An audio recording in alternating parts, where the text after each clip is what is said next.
Just imagine, you wake up tomorrow morning and you are no longer attacked by the chaotic wave of notifications, emails, chores, and the self-criticism that seeps into every breath.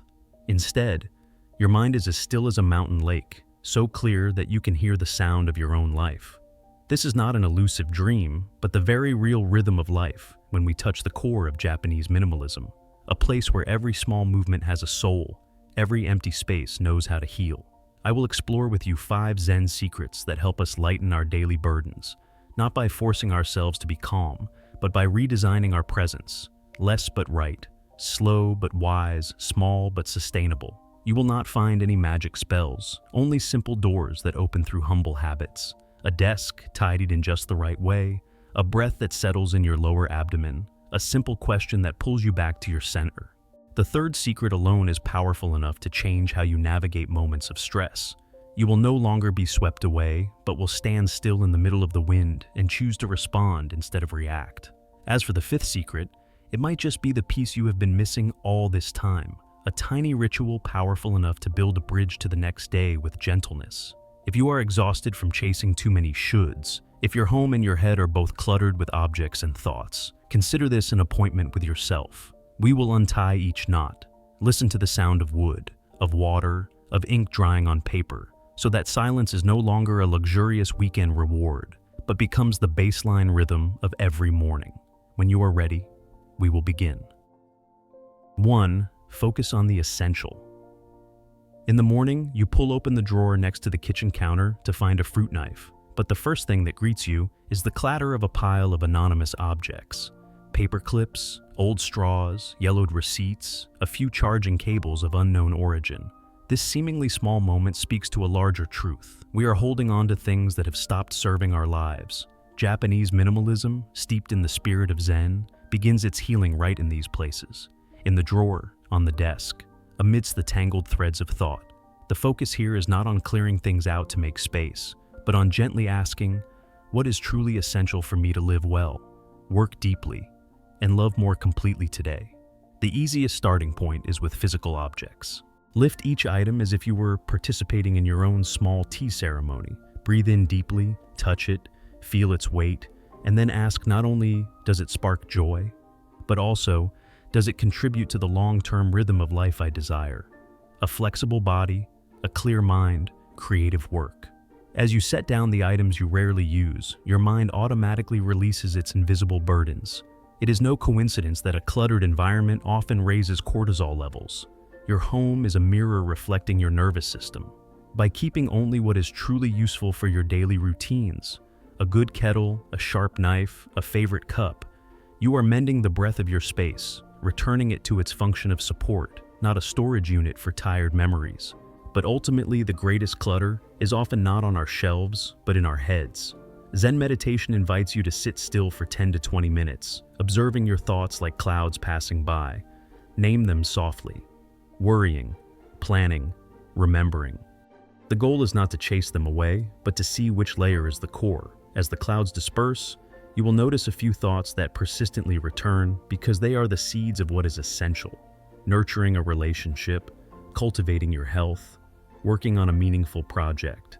Other mists, comparison, regret, pointless projections, will fade as you breathe in, breathe out, and accept that most of the future and the past lie beyond your control. When the clutter is properly named, stillness begins to find a place to reside. At the intersection of the material and the spiritual, the aesthetic of wabi-sabi emerges like a gentle friend. Senno Rikyu once praised a rough, slightly imperfect tea bowl to remind us of impermanence and the beauty of cracks. When you choose to keep a wooden spoon marked by time instead of a whole set of glossy plastic ones, you are learning about gratitude. Kintsugi, the art of mending with gold, whispers that what has been broken can become even more precious, and therefore, chasing perfection only leads to more exhaustion. From here, the meaning of essential is not just about function, but also about authenticity, harmony, and a life free of waste. To distinguish, the Japanese have a simple compass, danshari, refusing what is not needed, eliminating the excess, and letting go of attachments. You can try a 3-part questioning frame. Does this item support my daily needs like a furoshiki cloth that can wrap many different things? Does it evoke a quiet joy, a sufficient beauty, in line with the spirit of wabi-sabi? Does it respect matenai, the regret concerning waste, so that its life cycle does not become a burden to the earth and to you? If not, perhaps it is just noise. The same applies to the mind. A thought is worth keeping when it leads to a kind action, a small improvement, or clarity. Whereas useless self-criticism can be set down with a breath and a short journal entry, making way for ma, the benevolent emptiness where attention can rest. If you find it difficult to start, choose a very small empty space to cultivate the habit of kaizen, tiny but persistent progress. One desk drawer, the shoe rack by the door, your desktop screen. For 15 minutes, stop bringing new things in. Sort what is therein to keep, give away, and let go. Do not try to turn your home into a cold showroom. The Japanese spirit favors harmony over extreme emptiness. Intentionally leave some spaces empty, like the tokonoma, an alcove with just a single seasonal scroll and a simple flower arrangement, to remind yourself that breathing room is an essential function. Choose natural materials when you can, because touching bamboo, cotton, or ceramic is to touch the rhythm of the earth. And if needed, follow a tidying sequence. Clothes, then books, papers, miscellaneous items, and finally, sentimental items. The most difficult layers always require patience. Many people wonder why letting go brings such peace of mind. It is because every useless object is an invitation to make a decision, every unnecessary thought an interruption of focus. When you reduce the number of these invitations, your brain receives a signal of safety. Fewer triggers, fewer alarms. You sleep more deeply because your gaze no longer gets caught on visual knots. You work with more concentration because your desk becomes a still surface of water, no longer rippled by debris. And strangely, when you keep fewer things, you cherish them more. The pen becomes a ritual for writing, the teacup a moment to return to yourself. The chair knows how to hold your back after a long day. Minimalism in the Japanese spirit does not ask you to live less. It teaches you to live more clearly, so clearly that you can see what is the backbone of your day and what is merely the shell of a habit. So clearly that each decision is no longer a battle, but a simple nod, like placing a stone in its proper place in a kare-san-sui dry garden. And from that clarity, peace is no longer a distant goal, but something that happens to be present in every gesture. Opening a drawer and immediately finding the knife, sitting down and knowing what you are about to do, breathing out and seeing that the empty space in your home is also the empty space in your heart. 2. Practice mindfulness. There are those seemingly fragile afternoons when you stand waiting for water to boil for tea, but your mind has already raced ahead to the afternoon meeting, then darted back to cling to an unanswered email. Your hands are still there, but your mind is like a monkey swinging from branch to branch, what the Japanese call monkey mind, the very thing that causes us to lose our own present moment. Zen does not rush to judge. Instead, it invites us to place the kettle back on the stove, listen to the crackling of the flame, feel the warmth seeping through the handle, and name the agitation with a gentle label. Worrying, waiting, remembering. There is no need to fight or strain, but simply to guide your attention back to the sensory details that are present. The deep aroma of green tea, the layer of steam blurring the window pane, as if you were holding the hand of a restless child, gently but firmly. Dogen, the 13th century Zen master, taught that enlightenment is not found in some other place, but in the way we wash our bowls, fold our clothes, and walk. Samu, mindful work, is to work with your whole body, to let your heart be present where your hands are. When you fold a shirt, try whispering a short verse. I am folding this to care for my body and mind. Your fingers touch the fabric, your ears hear the soft rustle, your eyes follow the flat crease as if smoothing out a fold in your thoughts. When a wandering thought pulls you away, just say, thinking, and then return to the action at hand. This is not about forcing concentration. This is Ichigai Zanmai, single-minded focus, so that the habit of self-torment through distraction can gradually dissolve like mist. The difference between Japanese Zen mindfulness and the modern quick-fix stress reduction version lies in the intention. Many apps invite you to breathe for 10 minutes to become more productive. Zen, however, reminds you, just sit, shikantaza. No goal, no achievement, just complete presence, and then everything else, peace, clarity, will blossom on its own, like a plant in the rain. When you are no longer chasing an outcome, your body and mind cease to be on guard, and the layers of stress are no longer fueled. You suddenly find that very ordinary things become precious. Pouring water without your hands shaking, opening a door without your heart racing, looking at a loved one without rushing to judgment. From a simple task like washing dishes, you can transition to a slow walk, kinhin, during a break. No headphones, no scrolling on your phone, just feeling your feet touch the ground. One step in, one step out. Your breath weaving the rhythm, in with the left foot, out with the right. Sometimes the mind will stir again, but you only need to return to the hara point in your lower abdomen, where each breath lands like a small wave on the shore. It is strange, but just 5 minutes is enough to make time feel more spacious. A familiar corner of the sky suddenly holds the sound of birds, the shadow of leaves. That feeling is not an illusion. It is the moment your brain shifts from the default mode, network of reminiscing and projecting, to the task-positive network, where the present has a voice. If your day is too busy, mindfulness is not pushed aside. It seeps into the transitional moments. Before turning on your computer, 1 deep breath. Before replying to a message, 3 slow breaths. Before leaving your desk, place a hand on your chest and listen to your heartbeat for a moment. These micro moments are not life hacks. They are reminders. Life is always happening in a single moment, and you have the right to choose to stay. Once you are used to it, try a small tea ritual. Hold the cup with both hands, bow your head slightly in a silent greeting, bring your nose in to inhale the steam, and take sips small enough for the bitter taste on your tongue to guide you back to the warmth spreading down to your stomach. It is not a performance, it is a lesson in gratitude. Someone might ask, if my mind wanders so much, how do I keep it still? The Zen answer: do not keep it. Let it go, yet remain here.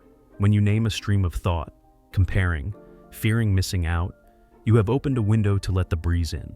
When you return to the gesture you were making, the feeling of warm water on your skin, the sound of a chair scraping against the floor, you have gently closed that window without anger. By practicing this over and over, the habit of drifting will gradually lose its power. You will see the miracle of the ordinary.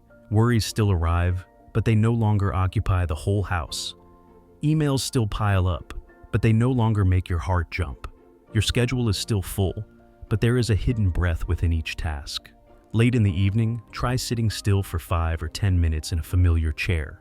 Let your eyes be half open, gazing at the floor in front of you. Your breath is like a small boat docking with each rhythm. You do not pull it, nor do you let it float too far away. A thought appears. There is so much to do tomorrow. You smile, planning. You release it like dropping a dry twig into a stream. When you stand up, there is no brilliant magic, only that a thin layer of dust has just been wiped away, and the surface of your mind reflects things a little more clearly. And it is that little bit of clarity, repeated day after day, that will become your anchor in the winds of our time, to work without being consumed by work, to love without being led by anxiety, to be present without striving to be. 3. Finding your Ikigai, your reason for being. On a very ordinary morning, you sit before a bowl of oatmeal and a hot cup of tea. Your work calendar is open on the screen, but the cursor blinks endlessly on the first line, as if asking, what did I wake up for? This is not some distant philosophical question. It comes from the faint scent of cinnamon, from the ray of sunlight slipping through the blinds, from the feeling that you are living a day that has been repeated too many times. In Japan, the answer is called Ikigai, a reason to live. The thing that makes you want to place your feet on the floor each morning and step into the new day with an unpretentious calm. Ikigai is not a dazzling discovery. It is more like the grain of wood that becomes clearer as you wipe down the surface of a table, a little bit each day. Let's begin with the small fragments that fall from your busy clock. When you leave the house, you often glance at the potted plant on the windowsill. One time, you stop for an extra 10 seconds, pluck a dry leaf, pat the soil gently, and feel a tiny joy spring up like a new sprout. That feeling is not meaningless. It is a signpost. Ikigai often lies in tending a garden, teaching a child to read, preparing a balanced meal, or writing a clean piece of code. These small things tell us what we love, what we are good at, and what the world around us needs. 3 underground streams flowing toward a river that may one day sustain us, both spiritually and materially. If you currently feel lost, do not demand a bolt of lightning from the heavens. The Japanese believe Ikigai is organic and ever-changing. It grows when you acknowledge the micro moments, like when time suddenly flies by as you are sketching, editing a photo, or talking with someone who is confused and you realize you have a wonderful ability to listen. In the evening, instead of another round of scrolling, try writing down 3 lines. What warmed your heart today? What drained your energy? And why? After a few weeks, recurring patterns will appear like illuminated paths on a map. A close friend can offer another reflection. They see something in you that is so natural, you might think it is ordinary. From there, small experiments can begin. Signing up for a weekend volunteer session, opening a small online craft shop, taking on an extra project at your main job that is related to education. Kaizen, tiny progress, helps you avoid burnout from expectations that are too large. In Japanese culture, Ikigai is not necessarily synonymous with a career. It can be a role in the family, in the community, or a hobby like growing and sharing seeds. In Okinawa, centenarians still wake up with a simple task: watering their cucumbers, preparing tea for their neighbors, practicing taiko drumming with their group. As the world changes, Ikigai changes with it, but its core remains. The feeling of being useful, of weaving the small thread of your life into the larger tapestry. Therefore, when your day job is not yet your final destination, you can still live close to your Ikigai through a composite structure. Your salary comes from job A, your joy and meaning from project B, and your skills are honed in study C. There is no need to force everything into a single position. They just need to be in conversation with one another, like 3 roads meeting in a town square. There is a common misunderstanding that Ikigai must be grand, like starting a world-saving company or writing a best-selling book. But often, Ikigai reveals itself in a very small shift in how you do an old thing.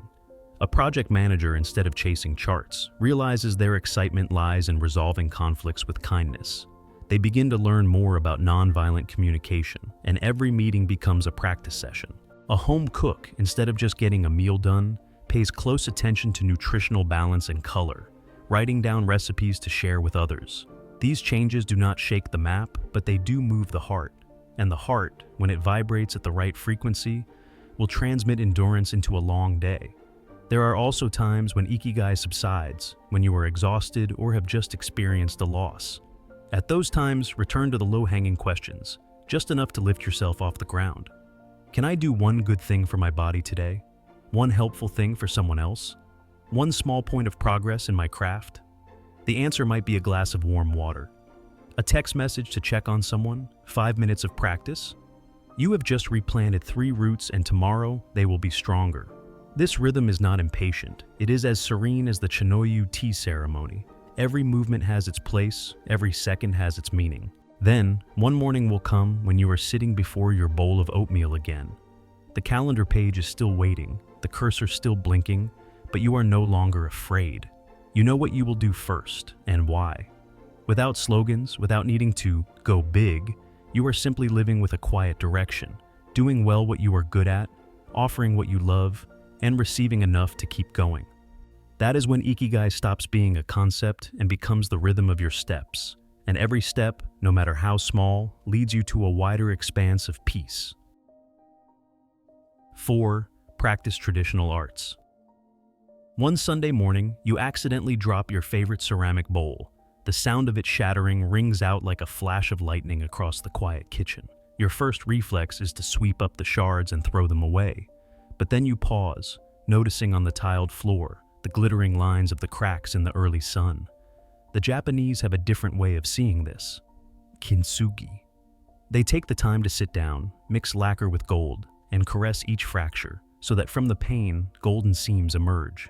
This does not just save a bowl, it saves a day that felt as if it had fallen apart. When you slow down and touch a wound with reverence, you realize that you are also being mended. Not with perfection, but with honesty. From that broken bowl, we open a door into Japanese traditions as forms of moving meditation, the way of flowers, of ink, and of gold. Ikebana is not about cramming as many flowers as possible into a vase to fill the eye. It is the art of arranging space to let the flowers breathe. You place a shallow bowl on the table, find a few branches and leaves from your porch, and one small, simple blossom. No elaborate tools needed. You start with a strong, straight line reaching up like the heavens, a branch leaning toward the earth, and a gentle focal point for humanity. 3 breaths symbolizing heaven, earth, and humankind. You turn the vase slowly, seeing the ma, the empty space, where the eye can rest, where the mind can pause. A small asymmetry suddenly brings the whole arrangement into balance. Its beauty lies not in ostentation, but in the life energy flowing through the tip of the branch and your fingertips. As the simple arrangement stands still, you notice your own heartbeat quiet down, as if each leaf is teaching you how to put the day's priorities in their proper place. Shodō invites you into the silence of ink and paper. You grind an ink stick in a small stone, the water slowly turning black like a night sky gradually filling with stars. Holding the brush, you exhale and then lower the first stroke. Every line is uncorrectable. This irreversibility forces you to be fully present. A neat kaisho character, or a flowing sosho character as free as the wind, is a photograph of your state of mind in that exact moment. Mushin, the mind of no mind, not trying to be good, but simply allowing the life force, ki, to flow from your shoulder down to your wrist. You feel your shoulders drop, the noise in your head grows less dense, and a very small conviction is born. With just one well-formed stroke, inner order has been restored. This habit, even for just a few minutes, is enough to transform a chaotic day into one with a backbone. Returning to Kintsugi, you sit at the table, arranging the ceramic shards as if piecing together a story. Few things teach us to love our cracks. This art whispers that the history of our breaking is an essential part of our beauty. As you brush the golden lacquer onto a fracture, you are also brushing gentleness onto a memory that once made you falter. Each golden vein is a testament.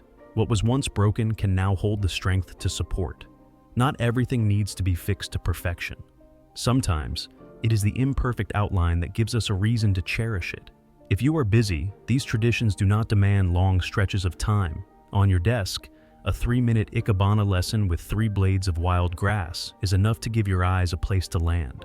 During a break, a single page of calligraphy, slowly writing your own name with an ink pen, is enough to pull your brain out of its reactive loop. When you wash dishes tonight, if something breaks, do not be so quick to throw it away. Consider if you can keep it as a gentle reminder that a home does not need to be perfect to be a home.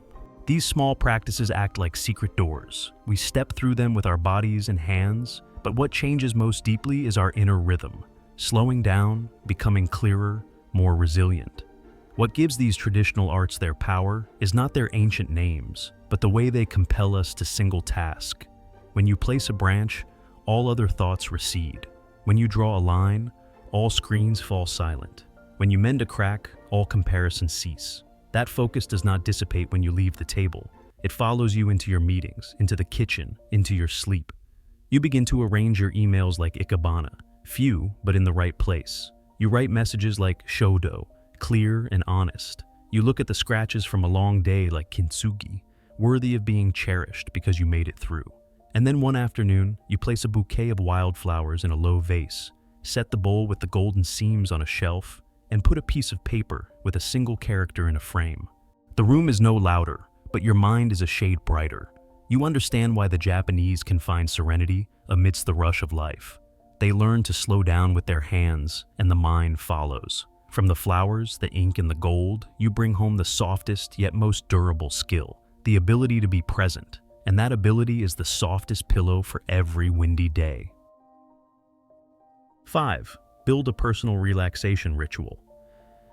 Every night, it is the same. The blue light from the screen presses against your face like an invisible mist. You tell yourself, just 5 more minutes. And then suddenly, it is nearly midnight. Your eyes ache as if filled with sand, and your heart still beats to the rhythm of notifications. Your body wants to sleep, but your brain is still racing like a major city at rush hour. If the morning needs a reason to wake up, then the evening needs a bridge to walk out of the day. The Japanese call this bridge a ritual, a series of small, ordered actions, repeated long enough for the nervous system to understand that it is time to lower the curtain and return to the harbor of stillness. It does not need to be complex or elaborate, just a well-worn path you create for yourself every night so that you still want to take the next step tomorrow. Let's start with the first signal, disconnecting from sources of stimulation. You place your phone in a cloth bag or wrap it neatly in a furoshiki, as if sending it to a waiting room. This action alone is a small declaration to your nervous system. I am safe. Then, you dim the lights to a warm setting, making the room more golden, closer to the color of fire than the color of day. A kettle is turned on, its steady clicking like the slow footsteps guiding you across the bridge. While you wait, you spread a clean cloth on a table and clear away any misplaced items, a form of minimalist Ikebana for your space. Less to see, more to feel. When the water boils, you brew a cup of sencha or any herbal tea that suits your body. You do not need the full ceremony of Shinoyu, just borrow its spirit. Measure, pour, wait, and lift the cup with both hands. The warmth spreading through your palms is a command to your parasympathetic nervous system, reminding your body that the time for fight or flight is over.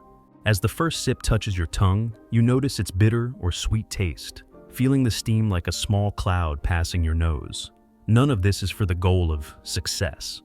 It is simply to bring you back to the present moment through your very humble senses. From that moment on, you are no longer a resident of your phone. You have become a resident of your own body. After tea comes the time to repay the debt to your body. You stand beside your bed or on a mat and do a series of gentle stretches.